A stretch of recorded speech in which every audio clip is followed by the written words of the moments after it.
అంటే ఆర్ఎస్ఎస్ భావజాలం ఉన్న రేవంత్ రెడ్డి ఈరోజున కాంగ్రెస్ పార్టీ తరఫున నాయకుడిగా ఉన్నారు. మరి ఆయన ఎందుకని, మరి ఆ భావజాలాన్ని అనుసరించే వ్యక్తే కదా, మరి ఇక్కడ ఇంప్లిమెంట్ చేయడానికి ఆయన సుముఖంగా ఉన్నారా, అసలు అనుకూలంగా మీకు అనిపిస్తున్నారా? ఇప్పుడు ఏ భావజాలం ఉన్నదో నాకు తెలియదు, ఆయన గురించి వ్యక్తిగతంగా నాకు తెలియదు. నేను ఈ రాష్ట్ర ముఖ్యమంత్రిగానే చూస్తున్నాను. ఆయన ఏ భావజాలం ఉన్నా కూడా ఈ రాష్ట్ర ముఖ్యమంత్రి చేయాల్సిన పనులు అయితే చేయట్లేదు. రాష్ట్ర ముఖ్యమంత్రిగా ప్రజలకి ఏది ఉచితం ఇవ్వాలి, ఏది ఉచితం ఇవ్వద్దు అన్నది ఆలోచించాల్సిన అవసరం ఉంది. ఇవాళ అన్ని ఉచితం కింద ఇచ్చేసి అన్ని హామీలు ఇచ్చేసి ఎడాపెడా, గతంలో ఆయన బాగా హామీలు ఇచ్చేసిండు, ఏం చేయలేకపోయింది. ఇప్పుడు ఈయన కూడా అదే పని చేస్తున్నాడు. నిజంగానే ఉచితంగా విద్యను ఇవ్వాల్సిన అవసరం ఉంది, ఉచితంగా వైద్యాన్ని ఇవ్వాల్సిన అవసరం ఉంది. ఆర్భాటాలకు వెళ్ళి అన్ని ఆరంభాలన్నీ చేసేసి వస్తున్నారు, ప్రారంభోత్సవాలు, కానీ ఇంప్లిమెంటేషన్ లేదు. ఇవాళ ముందు ప్రభుత్వం బస్తీ దవాఖానాలు అని చెప్పని పెట్టింది, అవి ఎంతవరకు ఇంప్లిమెంట్ అవుతున్నాయి మీ పరిశీలనలో? బస్తీ దవాఖానలది కూడా కేంద్ర ప్రభుత్వ బడ్జెట్తోనే వచ్చినాయి. ఇవాళ జన ఔషధి కేంద్రాలు కూడా కేంద్ర ప్రభుత్వంతోనే నడుస్తున్నాయి. ప్రజలకి సామాన్యమైన ఒక గోళీ తెచ్చుకోవాలనుకుంటే 10 రూపాయలు అంటే ఇవాళ మీకు రూపాయి పావుల 2 రూపాయలకే దొరికే పరిస్థితి ఉన్నది. జన ఔషధి కేంద్రాలు ఇన్ని వసతులు తీసుకొచ్చిన కేంద్ర ప్రభుత్వంది. ఎప్పుడు కూడా మీరు ఈవెన్ రేషన్ షాప్లో కూడా బియ్యం కూడా ప్రజలకి కేంద్ర ప్రభుత్వం ఇస్తుంది. నిర్మలా సీతారామన్ గారు వచ్చి కేంద్ర ప్రభుత్వం ఇస్తున్నది. కేంద్ర ప్రభుత్వం ఇస్తే ఎక్కడ కూడా మోదీ బొమ్మ వేయించట్లేదు కదా. ఎంత అన్నిటిపైన ఆ రాష్ట్ర ముఖ్యమంత్రి, ఈ రాష్ట్ర ముఖ్యమంత్రి వేసుకుంటున్నాడా? మరి ఎందుకు అట్లా అంటే సొమ్మొక్కడిది సోకొక్కడిది అన్నది ఒక కాన్సెప్ట్ నడుస్తున్నది. ఆ నడిచినప్పుడు ఏమవుతుందంటే కేంద్ర ప్రభుత్వం చేస్తున్న పథకాలు ఏవి కూడా ప్రజలకి సరిగ్గా అర్థం కాకుండా గందరగోళం చేసి నేనే మొత్తం చేస్తున్నాను ఒక క్రెడిబిలిటీ తెచ్చుకుందామనే ఉద్దేశంతో చేస్తున్నాడు. అంటే ఈ క్రెడిబిలిటీ దీంట్లోకి వస్తే ప్రజలకు ఇచ్చిన హామీలని, అది రైతు బంధు అవ్వచ్చు లేదా ఇంకోటి అవ్వచ్చు, మొత్తం వాటినన్నింటినీ పక్కన పెట్టి అని ఒక ప్రతిపక్షాలు బాగా అటాక్ చేస్తున్నాయి. కానీ హైడ్రా కూల్చివేతలను మీరు ఎలా చూస్తారు? హైడ్రా కూల్చివేతలు సంబంధించి నేను ఒక్కటే విషయం అనుకుంటున్నాను, నా పర్సనల్ ఒపీనియన్.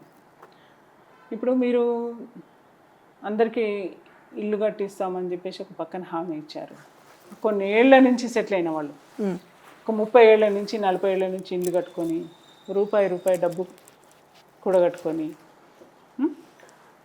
పేద తరగతి మధ్యతరగతి కుటుంబాలు ఎక్కువ మంది ఉన్నారు దాంట్లో. నిజంగానే నువ్వు బడావేత్తల్ని గురి చేసినావంటే పెద్ద ప్రాబ్లం ఏమి ఉండదు. ఇక్కడ కష్టపడి రూపాయి సంపాదించుకొని ఒక ఇల్లు కట్టుకోవడం అనేది పేద మధ్యతరగతి 2 కుటుంబాలకు కళ.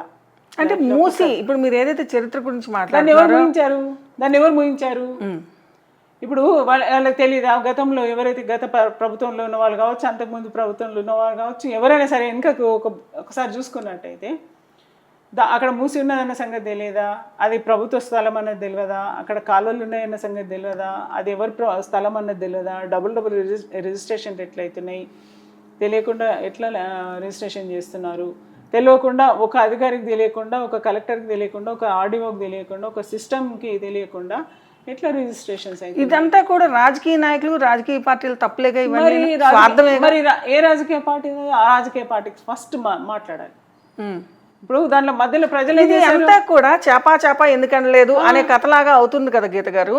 మరి సమాజంలో ప్రక్షాళన, ఇప్పుడు రేవంత్ రెడ్డి తీసుకున్నది ఒక రకంగా, ఇప్పుడు ఎలా అయితే అయోధ్య రామ మందిరం కానివ్వండి, లేకపోతే ఎలా అయితే వారణాసిలో ఇది కానివ్వండి, వీటన్నింటినీ ఎలా అయితే తవ్వి మన సంస్కృతిని బయటికి తీస్తున్నాము, మూసికి సంబంధించిన ఆ పరివాహకాలని వాటినన్నింటినీ కూడా నేను పరిరక్షణ చేస్తాను అని చెప్పి ఆయన రావడం ఆయన వాదనలో చరిత్ర కదా. సో ఆ చరిత్ర దీంట్లో వాళ్ళు ముందుకు వెళ్తున్న దాన్ని ఎన్క్రోచ్మెంట్స్ని, ఆక్రమణలను తొలగించడం. దీన్ని తొలగించాలి అని అంటే పాత పార్టీలు చేసిన తప్పేంటి, పాత నాయకులు చేసిన తప్పేంటి, వీటిని తవ్వుకుంటూ వెళ్ళడం అనేది ఎప్పటికి పరిష్కారం అయ్యేను? ఇప్పుడు పరిష్కారం కావాలంటే నేను అనేది ఏంటిదంటే, సరే ఒక విధంగా ఒక యాంగిల్లో తీసుకుంటే రేవంత్ రెడ్డి గారు చేసినది కరెక్టే అని అనుకుందాం. కానీ దాంట్లో చిన్న పెద్ద పైకి గొప్ప తేడా లేకుండా చేయాలి కదా. ఇప్పుడు నీ దృష్టిలో అంత సమానమే అని అన్నప్పుడు అందరికీ సమానంగానే చేయాలి. అందుకే ఇండికేషన్ ఫస్ట్ నాగార్జున బిల్డింగ్ కూలగొట్టారు, మళ్ళీ తర్వాత నాగార్జునకి వచ్చారు, ఓవైసీ దగ్గర ఆగిపోయారు, మళ్ళీ ఇంకొకరి దగ్గర ఆగిపోయారు, ఇంకొకరి దగ్గర నడుస్తుంది, ఇంకొక పేద వర్గాలకి కూలగొట్టేస్తున్నారు, ఇంకొకరి దగ్గరికి ఆగిపోతున్నారు. ఇట్లా కాదు, నీ దృష్టిలో సమానం చేయాలి కదా, ప్రక్షాళన చేయాలని అనుకుంటున్నప్పుడు అది ఎంత పెద్ద తోపైనా సరే ప్రక్షాళన చేయాలి. ఇప్పుడు మధ్యవర్గాన్ని పేద వర్గాన్ని నువ్వు టార్గెట్ పెట్టుకోవడం అన్నది ఎక్కువ జరుగుతున్నది. మిగిలిన బడా నాయకులందరినీ బడా నేతలందరినీ వచ్చేసి నీ లోపల ఏమి ఒప్పందాలు ఉన్నాయో తెలియలేదు. మళ్ళీ అది ఆగిపోయింది. ఇప్పుడు ఏమవుతుంది, ప్రజలందరికీ కూడా రేవంత్ రెడ్డి చేస్తున్నది 100% తప్పు. ఎందుకంటే నువ్వు ప్రక్షాళన చేయాలని అనుకుంటే నిజాయితీగా చేయి. మళ్ళీ ఎందుకు ఆపేస్తున్నావు మధ్యలో? ఒకసారి ఉన్నదంటాడు, ఒకసారి లేదంటాడు, ఒకసారి అట్లా అంటాడు. నువ్వు వ్యతిరేకించడం అన్నది కాదు, అసలు నిజంగానే మూసి ప్రక్షాళన చేయకుండా అసలు మూసి లిమిటేషన్స్ ఏంటి, గతంలో ఎవరు చేసిండ్రు, ఎందుకు చేసిండ్రు, ఏ పరిస్థితుల్లో పర్మిషన్స్ వచ్చినాయి, అది ముందు తేటతల్లింది చెయ్యు.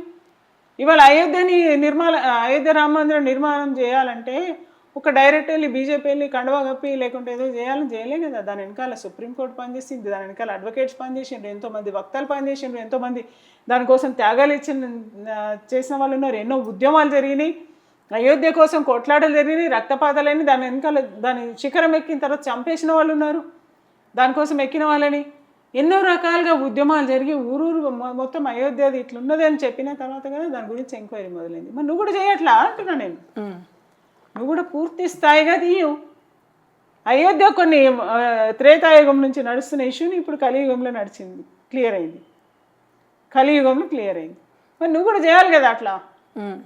చేయకపోతే ఎట్లయితుంది?